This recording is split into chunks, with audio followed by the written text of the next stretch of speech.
love to walk right up and bite me, grab a hold of me and fight me, leave me dying on the ground. On this episode, we rub our pixels together until we fall in love. Welcome to Save Every Universe. My name is Alec Garcia, one of your co-hosts. I am a sheriff's deputy sent to Hope County to stop the charismatic Joseph Seed and his crazy doomsday cult. Huh. It's a new game. Is it? Yeah. I wouldn't know. You don't play this series, actually. No, you probably really wouldn't know. Stardew Valley.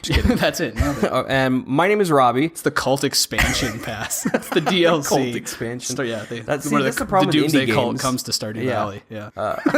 My name is Robbie. I'm a princess in disguise who wants to go to the Millennial Fair like everyone else, but after a chance encounter with a spiky-haired swordsman, I must travel through time to save the world. I actually do know what that one is. And I want to say, I think who you were last week. Were you Muhammad Ali from Fight Night? Yeah. Because you got to play as the different celebrity boxers. And stuff. Yeah. They had Sugar. I used to always play as Sugar Ray Leonard. And I always played as Muhammad Ali. Yeah, that was a really good one. Yeah. And last week, do you want to take a guess at this one? What was it again? Yeah, you see. Who's paying attention now?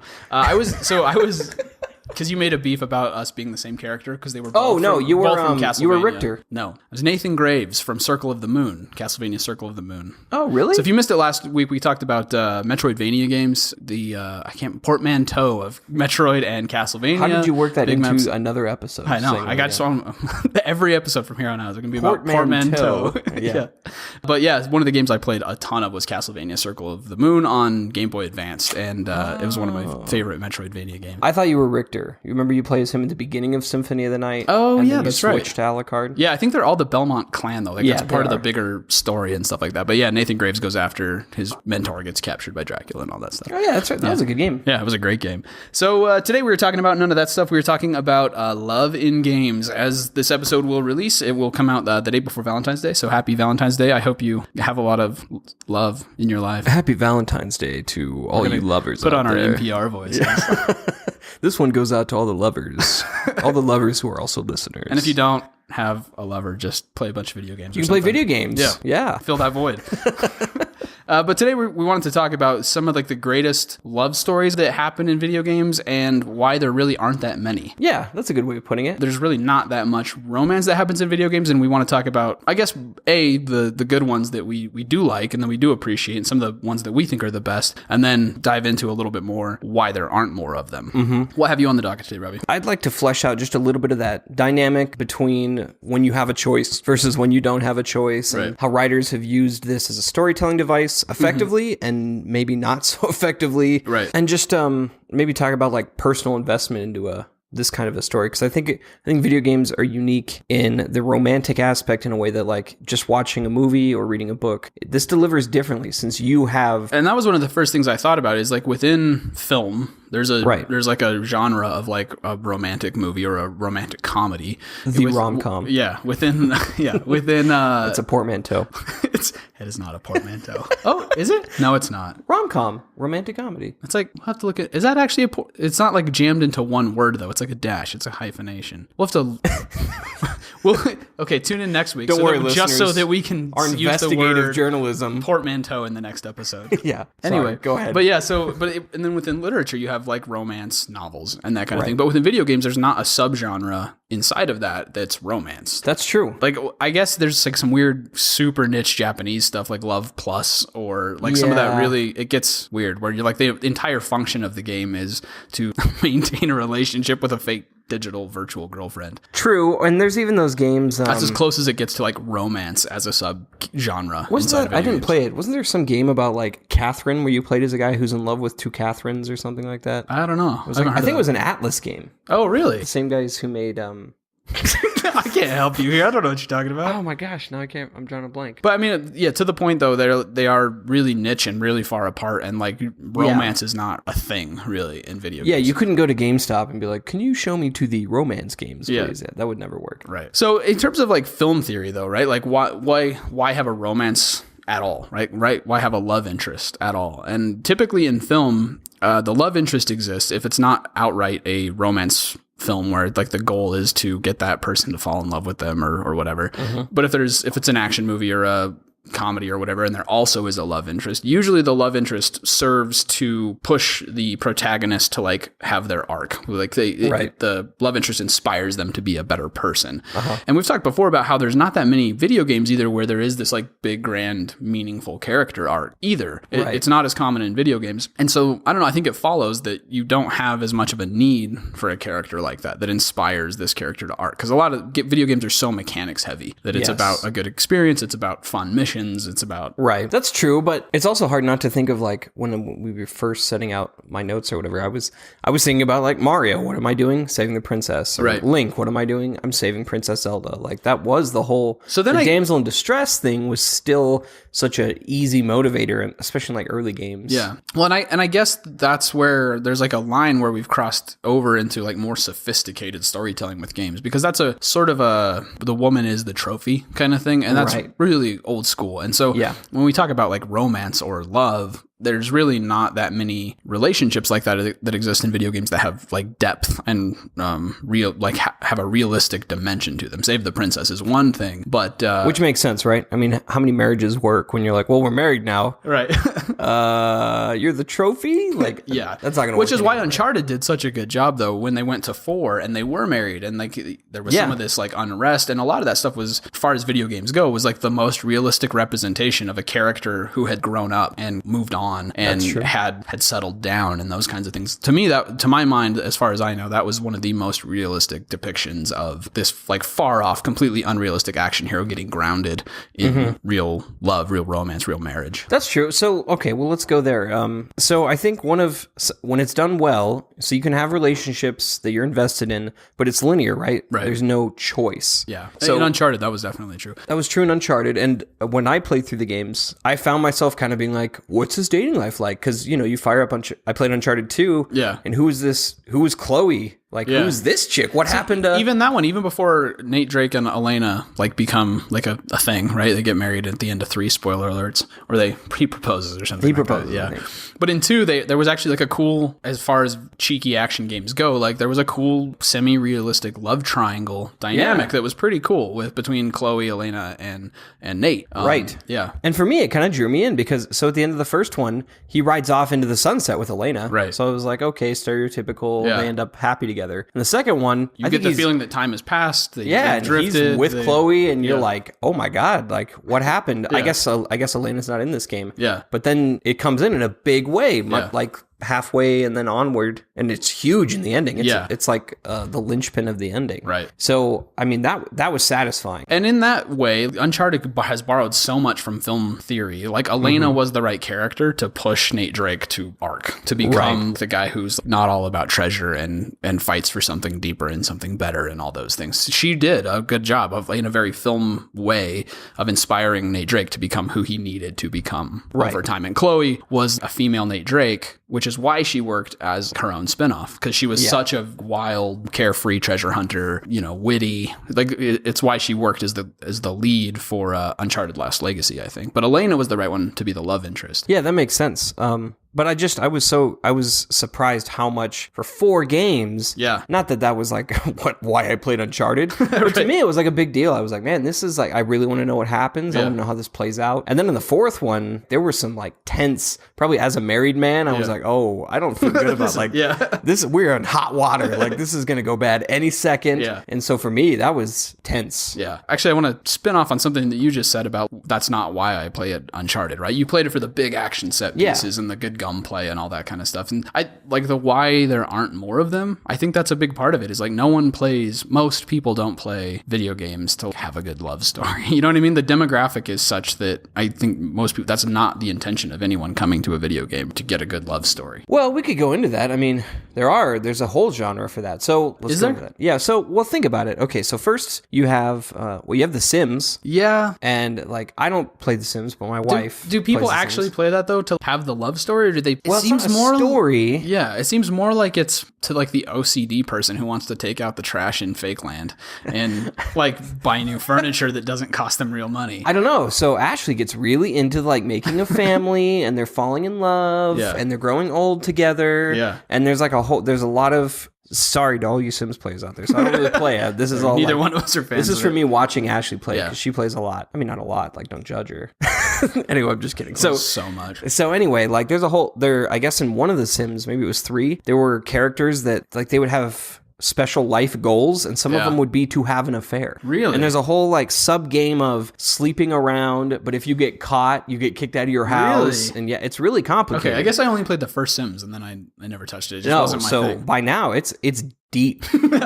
And they continue in generations, right? So you make your sim family, they meet somebody, they grow old, they die, the kid now grows up, meets somebody, and you control those characters. Really? So it's a really big deal. Like you can go for like dozens of generations. Yeah. Like some people, there's a whole online crowd that's like, play for 10 generations. And it's like this milestone to play through this family line. So in that case, like the relationships and marriage is a huge deal. Yeah. It affects how the characters develop, what their traits are. Like it's a big deal. Yeah. And I think people that play those games, they're pretty invested in that. Yeah. I had no idea that any of that existed on that level. Yeah. So, I mean, I played Sims 1 and I got tired of taking out the trash and I was like, this game sucks. Yeah, clearly. Yeah. But I don't think people who play just like to simulate taking out the trash. I mean, you're That's right as my far as- mental impression of what The Sims is. Sorry to any Sims players. I know that there is the design aspect and building the perfect family or whatever, but I guess when I was talking to Ashley before this episode, it's a big deal. So then from there, then you have like the BioWare games where the relationship aspect of those games is huge. Right. It's kind of developed over time. Like in KOTOR, I think there were a lot less options, but some people got really into it. And by now, like every Dragon Age and Mass Effect game that has come out, there's like uproar and controversy. Yeah, see, I think that's actually the closest in like more mainstream gaming. So I guess Sims is mainstream. Sorry, I don't It is like mainstream whatever.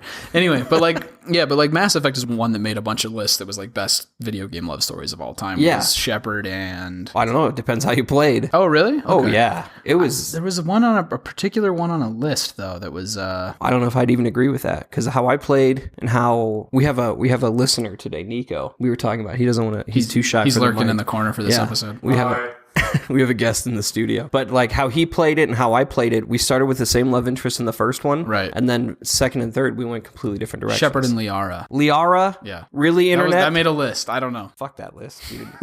Liara. That's what it says. She's all right. See, so this is a good example of how like, and I've said like I was all about Miranda, and I've gotten what I just said from other people who are like, really, dude, really, Miranda. I'm like, well, I don't know. Like to me, that made the most sense. So people get really into it, and I got really into it too. Like, and the ending and how it all ended in Mass Effect 3 was huge. I mean, it was really cool in Mass Effect. So your love interest in the first one, if you chose Ashley, I think was the character's name, she like breaks up with you in the second one. Yeah. You have a picture of her on your desk, and then after there's this confrontation, and he like the picture then is like on its face for the rest of the game. That's cool. And then like gets replaced to whoever your new love interest is, and it affects 3. I mean, it was really detailed. Yeah. And I hadn't looked any of this up before I played, so I was like, did she just break up with me? Like it was really dramatic to me when I was playing through the game. And again, I'm not like, let's play space dating. Like I'm not playing Mass Effect. That's not the core reason you play it, right? But that's not the core reason of a lot of movies either, but there also is a love interest. Yeah. That, serves as purpose to the protagonist. So one thing I did want to ask you is, do you think Master Chief and Cortana count as a romantic relationship? That's good. I don't think at first, but I think they start getting there with 3 and 4 and kind of 5. Did you play 5? I did not play 5. I played up to 4. I mean, 3 is all about, think about the beginning of 3 when he's lost her. So 2 ends and she's gone. And 3 is all about finding Cortana. Right. And it starts feeling kind of like he's lost his lover. Yeah. And he's abandoned his charge or whatever. Right. And then 4 is kind of like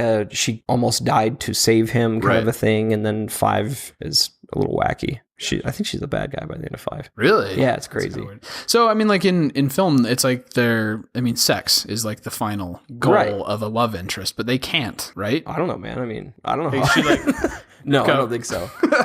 So can she, I don't know if she can actually be a real love interest. They have a really deep bond. I think no one would argue that. But I don't know if they're actually like a romance. It's interesting because they never say it. It's never like that. There's no physical affection, right? But they made her they are the most trusted, intimate allies to each other. And they designed her like beautifulully and attractive. Yeah. So I don't know. But she's kind of like an ingenue. It's like the beautiful, perfect thing that like a man can't have. Like Don Quixote had Dulcinea, right? Yeah. But she was like this fictional thing in his head. She's she's more like that, I think. Maybe. I don't know. It's tricky. I could see why somebody would argue that it is. Yeah. But I'm inclined to say not a love interest, at least in the traditional sense. Right. But she is doing a lot of those things you said, where she's pushing him to be better. That's She's true. striving to be, like, it's pushing him through his arc. But I don't know if she's more of a sidekick, I think. Do they have an intimate bond? Yes, all that's true. But if they can't have sex, she's more of like a friend. This is some When Harry Met Sally kind of stuff. Men and women can't be friends because the one always wants to have sex with the other. Yeah, maybe. I'm not sure I want to get into that right now. We're gonna go side. So there you go. If you don't have anyone, go watch When Harry Met Sally and then play a bunch of video games. All right, so let's. I wasn't ready for that. So one of the other ones that was on my list, one of the greatest endings of all time was the end of Red Dead Redemption, where he sacrifices himself to like get his family like away from the farm. Hey, we got our lurker in the studio nodding to that. That's awesome. Yeah, that's right. Yeah, John and Abigail Marston was one of those. She wasn't a huge major in the game all the time while you were romping around the West doing all kinds of other stuff. But by the end of the game, it was a pretty authentic thing where he like sacrifices his life to save his family. That's a good. Yeah, I hadn't thought about that, but you're right, and it was kind of uncharacteristic of Rockstar to make him faithful. Like, you would walk into saloons and there were all these prostitutes, and he was always like a well-behaved gentleman. Right. That love was sacred to him. Which I'm not saying Rockstar couldn't do that, but it was kind of at the time, it was surprising. Yeah, for playing GTA games and hooking up with prostitutes in dark alleys. Like, it was like, wow, this is really, I thought it was there was really a lot cool. of integrity to the final ending, the final choice of the game. Yeah, I agree. So last thing I do want to ask you before we wrap up is Final Fantasy VII. So Final Fantasy games in general made, because they're one of the big grand story games, they always have some sort of a love interest involved. Sure. Final Fantasy VII, though, who do you think was the love interest? Tifa or Aerith? Yeah, so I think we talked about this a little bit before, but so to me, I definitely think it was Tifa. Yeah. But I played through it recently. I mean, it's one of my favorite games, but it had been a while. It starts out where it would be difficult to say, and it almost feels like it's going to be Aerith, and there's the rope-a-dope. But that happens so early on in the game, and depending on how you play it, she never feels like the love interest. Right. So there's the potentially awkward date in the Golden Saucer. Yeah. So, I mean, you could end up with Barrett, which is odd. Yeah. It was odd for me, at least. I think that's who I chose, actually. Barrett? On one of my playthroughs, I think that's who. I think I chose Tifa the first time, and then I think I chose Barrett the next time, and Aerith was my last choice. I played it a few times. Well, it's hard to get Tifa or Barrett. You have to like go out of your way to get Barrett, and you have to really like kind of be a dick to Aerith to get Tifa, because she'd be like, "Oh, do you think I'm pretty?" And you have to be like, "Nah, Nope. bitch, like, you ugly and you gonna die." Like, you got to be mean to her almost. I mean, I almost felt guilty doing it. Yeah. But I think it made the most sense that it's Tifa, because in the end, she's the one who stays. Well, and they get the good flashbacks of them talking like up by the water tower thing, and like having sort of that early childhood bonding and flirtation and that kind of stuff. Right. So he wants to be a hero because of her, and he promises her he's going to be a soldier, and then he returns as just a grunt, and he's ashamed, but ultimately kind of rises to being the hero he always said he would be for her. Yeah. And she's the only one who believed in him. Right. So I would say in the end, she's the love interest. Yeah, I would agree with that. Any closing thoughts on this episode? I think BioWare games are really, I just want to emphasize, like, the fans get really into it. Yeah. I think there's been a freaking crazy controversy. Before Andromeda came out, there was like people like, what kind of choices are we going to have? Yeah, we need to know who can we're we have hooking sex up with people? And who and when and what race, and people get really into it. I saw more controversy, I think, in Dragon Age when they were coming out, right? With like romantic options. Like in Dragon Age 2, everyone was bisexual. And then that almost made everyone mad. Like, straight people were like, this is weird. And then gay people were like, it's not like we're all just ready to have sex with everybody. Right. So like, it felt like everybody was offended. So then in Inquisition, they made it more like, this character is bisexual. This character's straight. Doesn't matter. Like, and I think that was more realistic. Yeah. But then people were mad at the limitations. Yeah. So it was like, nobody was happy. Well, and like with games like that are so open, you can see why they at least tried that, right? It's a lot of work to write multi-dimensional characters. I liked Inquisition. Yeah. I was okay with, because again, I don't play these games for a hookup buddy or for a romantic thing. So I was just like, well, if I don't like any of these characters. Which is why I always thought it was so weird when people flipped out about it. I was like, okay, like if you like that part of the game, that's cool, but like that's not probably the core reason most people play the game. Well, and it's not realistic. I mean, imagine you're leading this Inquisition, like the perfect woman may not be in your army. Right. You know, so like, you're going to get mad at the developers about it? Like, I think it was better to make good characters. Yeah. And if you don't like them, don't date them. This isn't Dragon Age dating. So for me, I was kind of struck by like how many there weren't that many good examples of like really good love, but like we've talked about before, there's like the quality of storytelling is coming up in so many different ways in video games. I actually do look forward, just like we talked about before, about like strong female protagonists, and like Horizon Zero Dawn is a good example of that. And it's not just this shitty shoehorned, like, let's put a woman in this game, or let's put homosexuals in this game, or whatever. Like, just as this bullshit arbitrary thing. They're writing good stories from an authentic place. And I hope to see more of that, like Uncharted style, where they take thoughtful love interests put into games to tell a meaningful story. Yeah, I'm holding out for Chloe and Sam, Uncharted 5. That would actually be really good. Thank you for listening to Save Every Universe. If you enjoyed this episode, please go give us a review on iTunes. It helps us out so much. Please, please, please. I'm not going to beg, but please. If you have any questions for us, you can reach us at saveeveryuniverse@gmail.com.